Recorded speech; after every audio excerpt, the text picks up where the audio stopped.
so much for me, I cannot tell it all.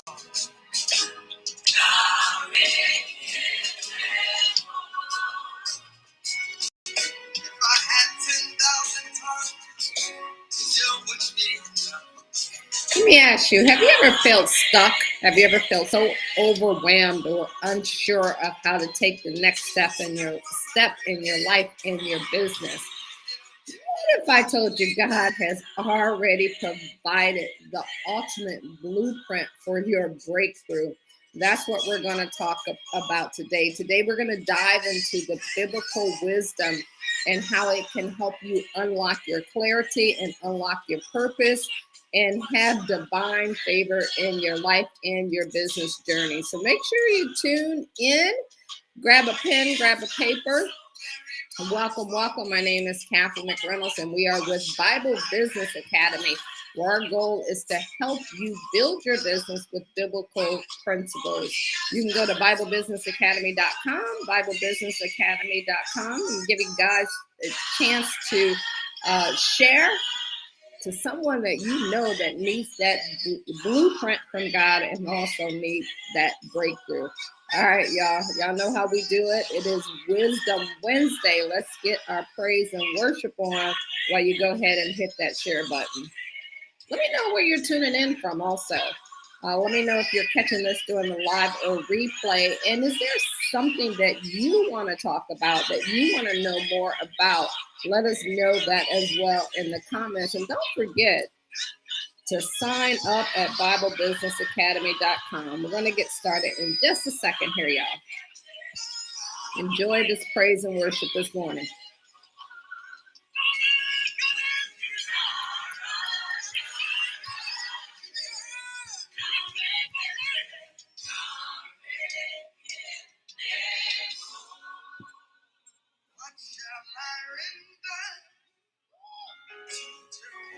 Yeah, what shall you render to Jehovah? Because he has done so much for us. What shall we render to him? Welcome. We're going to get started in a second here. Hit that share button. Let us know. And don't forget to follow us as also. We're here Monday through Friday to help you build your business with daily tips. Let us know how we can help you further. All right, y'all, let's go ahead and get everything started. So today is Wisdom Wednesday, and we're talking about a blueprint for a breakthrough, God's blueprint for the breakthrough. And let me ask you this. Have you ever felt stuck? Have you ever felt overwhelmed or unsure on how to take the next step in your life and business? But what if I told you God has already provided that ultimate blueprint for you? He's already provided your breakthrough. Are you ready to take it? Today, we're going to dive into how biblical wisdom can unlock clarity, how it can unlock your purpose, and how it can unlock divine favor in your journey. So if you want that, give me a hand emoji in the comment section. But I want to share a story from the Bible that highlights God's blueprint for your breakthrough, because the word will give us everything that we need. Today, we're going to dive into Nehemiah's mission to rebuild Jerusalem's wall. And I know as I'm preparing for this, it opened up some more my eyes to some different things that I hadn't even thought about. So I hope you guys get tremendous value from this. And just like us, Nehemiah was just an ordinary man with an extraordinary burden. He wasn't a king. He wasn't a prophet. He was a cupbearer. Now, maybe you're wondering, what is a cupbearer? So a cupbearer, it was a trusted servant in ancient royal courts who had the responsibility of serving wine to the king or to the ruler, whoever that might have been at that time. And their role, it went beyond merely serving drinks. They were also asked to tasked with the ensuring the safety of the ruler by testing the wine for poison before it was served. Can you imagine having that position that you got to see if something's in here and you could die? And because of this, the cupbearer had to be trustworthy. They had to be loyal. They also had to be reliable, often becoming a close confidant of the king. Because if somebody testing, come on, y'all, if somebody testing your drink to make sure you're not going to die, you better have a great relationship with them. And I just want to share some of the key characteristics of a cupbearer, because even though we don't have a cupbearer, I want you to think about, maybe you're still working at a job. Maybe you're in a business and you have partners and you have people that you're working with. This is the type of relationships that we want to build, and you want to make sure that even in the small things, that you're doing everything that is required of us to do, so that when, he said, if you do the small things right, then I'm going to give you bigger things. And that cupbearer, in today's world, it could be that partner, it could be that employer was a trusted advisor. And due to the fact that their proximity to the king, they played a crucial role in protecting the ruler and protecting the king. And as the cupbearer, they had direct access, and they can influence those decisions. Just like some of you who work with someone close, maybe it's your CEO, maybe you want to become the CEO, maybe it's your boss, whoever it is, you have close access to them, and you develop that working relationship with them. So that's the important part. And number two, they had loyalty and integrity. So as a cupbearer, they needed to demonstrate absolute loyalty, since the king's life depended on their villages. And maybe the life isn't dependent on the villages there, but think about, in today's world, your role that you play where you're at right now. Can someone count on you? Because if they can't count on you as you're working for someone else, how do you expect someone to count on you when you get in business for yourself? They're also risk takers. And as an entrepreneur, we are definitely risk takers. Their tasting wine meant that it could be poison and their life could end at that time. See, in the Bible, Nehemiah is the most famous cupbearer. He served King Axarus of Persia, if I could talk today, and his position as that cupbearer gave him a unique access to the king, which he used to seek his permission and support for rebuilding the walls of Jerusalem after the Babylonian exile. So I want you to think about that. Your position, no matter where you're at now, how can you use those connections later on to do what God called you to do? Are you being that trustworthy person during that time period, so that when you need help in building your business, when you need resources in building your business and getting things started, you have someone there for you because you were there for somebody else. His story exemplifies how a cupbearer could rise to a position of influence and use it for God's purpose. And that's the same way that your story can play out. And so when you think about this role, y'all, I want you to see how it illustrates faithfulness in small responsibilities leading to greater opportunities. And as Nehemiah's service to the king paved the way for him to become a leader, for him to rebuild his community. So as you're building your business, I want you to think about the positions that you're in now and how they can help you to go out and do what God called you to do. And just ask yourself, are you a trusted cupbearer in your current position? Are you a trusted partner in your current position? Are you a trusted coworker in your current position?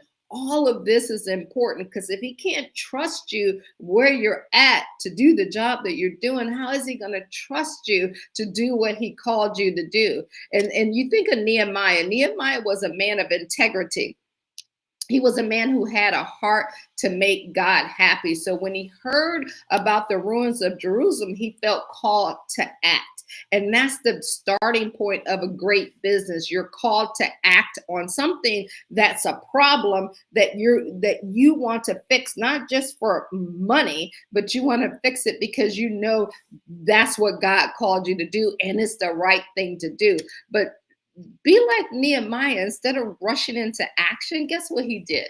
He began with prayer. He began with fasting. So we talk about that all the time, is how you begin things is how things are going to go for you. He also sought God's wisdom, and God gave him not only favor with the king, but also the strategy. He also gave him the resources, and he gave him the team he needed. And that's how God can help you with that breakthrough. So Nehemiah reminds us that when we align ourselves with God's plan, a breakthrough is inevitable. It's going to happen. That breakthrough is going to happen. So I want to break down God's blueprint for your breakthrough. And I'm going to give you 6 steps that you can look at. Faith, number 1, is always the foundation. Faith is the foundation.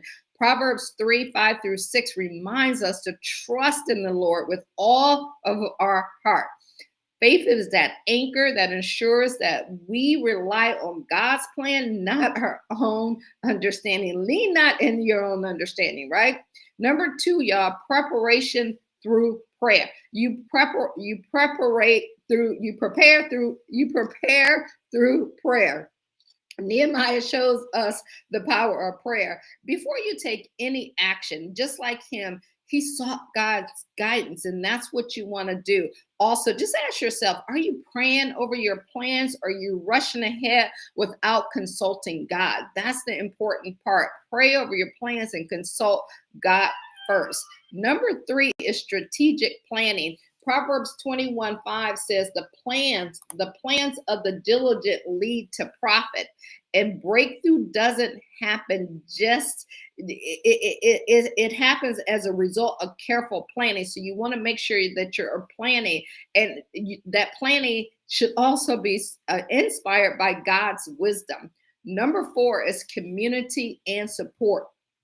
We talked a lot about community and support, because you cannot, like, even Jesus didn't do it alone. He went and got the 12, and then he got the 86. Like he went and got other people to help him do what he was called to do. So if our Savior did that, shouldn't we do that as well? So that's why you got to consider everyone that you come across. Treat them as if God's watching. Ecclesiastic 4:9-10, it teaches us the value of partnership. Partnership is so important. Nehemiah didn't build that wall alone. He rallied others to join him. So I'm asking you this: who are you inviting into your vision? Who is helping you in your vision? Last but not least is number 5, execution with excellence. Execution with excellence. In Colossians 3:23, it reminds us, y'all, to work as we're working for the Lord, so that we honor him, and we honor God with our diligence. We honor him as we execute, and we execute with integrity and with purpose. That is the key. I hope that brought you all value today. So if you're ready to apply these principles to your business and to your life, don't do it alone. You do not want to do it alone. And I also invite you to download our free report on how to build a business with biblical principles. And you can go to BibleBusinessAcademy.com. Let me know where you got value at from this talk today. And in closing, just take a step further. You can book a free strategy call with me at calendarly.com. Call Kathy /go, but it's in the comments section down there. But let's uncover how God's blueprint can lead you to your breakthrough. And if you're ready for a breakthrough, just type in the comments breakthrough. And remember, y'all, your breakthrough begins with faith. Your breakthrough begins with obedience. And if you feel called to rebuild or if you feel called to renew, or if you feel called to restart, don't wait. Take action today and trust that God will provide everything, everything that you need to succeed. So thank you guys for joining us on Wisdom Wednesday. Hope this brought you value. We'll see you tomorrow for Thankful Thursday. Appreciate you guys. Don't forget to like and share and follow us so that you can always have these broadcasts show up in your stream and you'll be like, yes, I need to hear that today. That brought me value. All right, y'all. Have a great day, and we shall talk to you later.